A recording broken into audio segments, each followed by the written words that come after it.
They laughed at her job, called her boring. But that night she reminded them what real power sounds like: silence. The dinner table shimmered with golden light and expensive laughter. Her brother's fiancée, Jessica, leaned back in her chair, swirling her wine. I mean, who wants to be an accountant? It's just so dull. Her father, Richard, chuckled. Our Sandra's always been the safe one. Her mother, Karen, added softly, we just hope you find a nice man soon, dear. You've worked enough on those spreadsheets.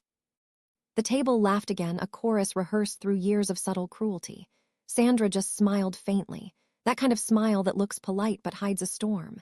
She's right, Jessica said. It's cute that you think your little spreadsheet app is a real company. The laughter cut through her, but she didn't flinch. She simply placed her fork down, its quiet click louder than their words. You're talking about Auditly, she said calmly. Jessica blinked.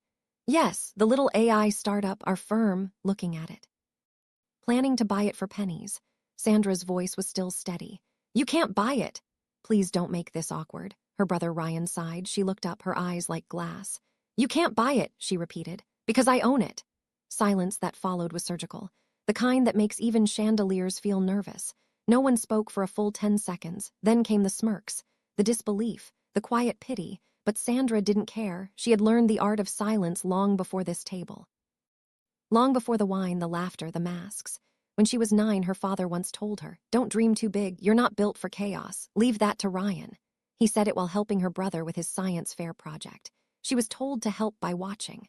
When she was 14, she scored top in math. Her mother smiled and said, that's wonderful, dear, maybe you'll grow up to do taxes. When she was 18, she wanted to study computer science. Her father said, that's not a girl's field. Do accounting, it's safer. She listened. Not because she agreed, but because she wanted peace. Her family loved control, and peace was her currency, but silence teaches you things: patterns, tones, lies. It turns pain into focus.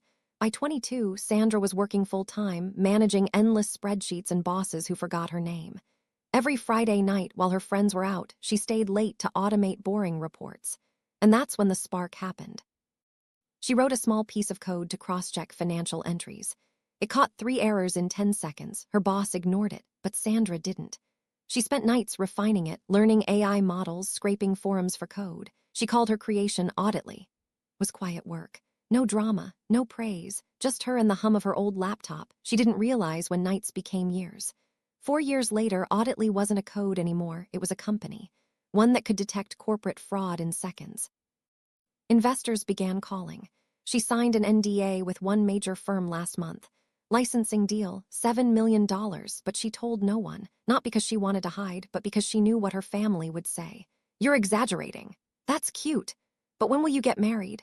So she stayed silent, until tonight. The dinner ended in cold politeness. Her mother hugged her goodbye with that empty warmth mothers use when they're disappointed. Her phone buzzed later that night. Mom, you embarrassed Jessica terribly. That's not how we raised you.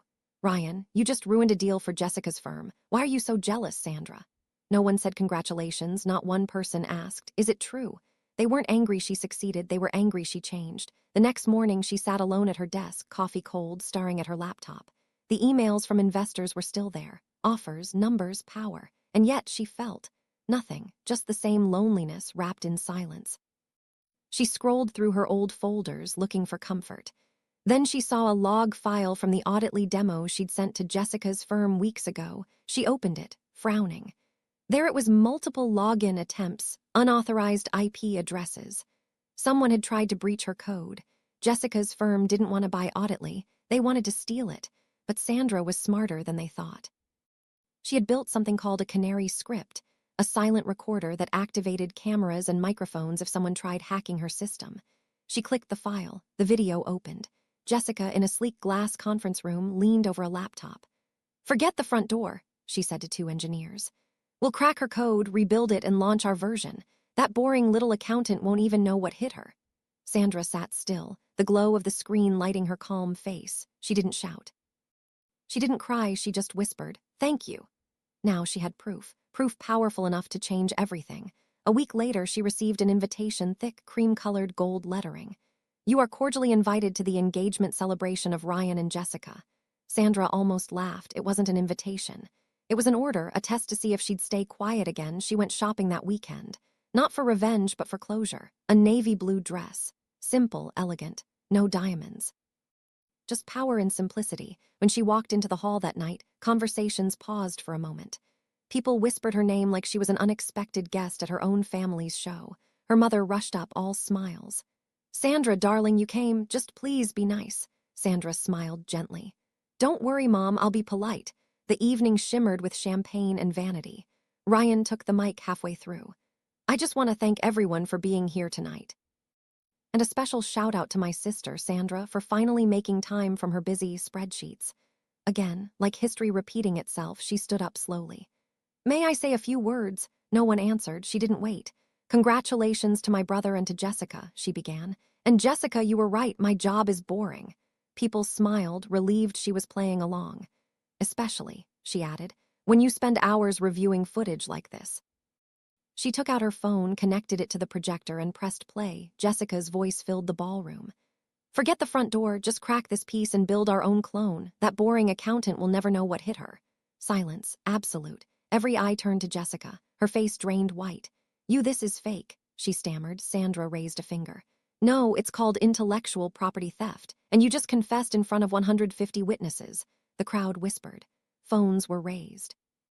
The engagement party turned into a courtroom. Sandra continued calmly. "Also, a small announcement. As of last week, Auditly officially merged with your firm's parent company. Starting Monday, I'll be leading their global digital compliance division." She smiled at Jessica. "Which technically means, Jessica, I'm your boss's boss." Jessica's lip trembled.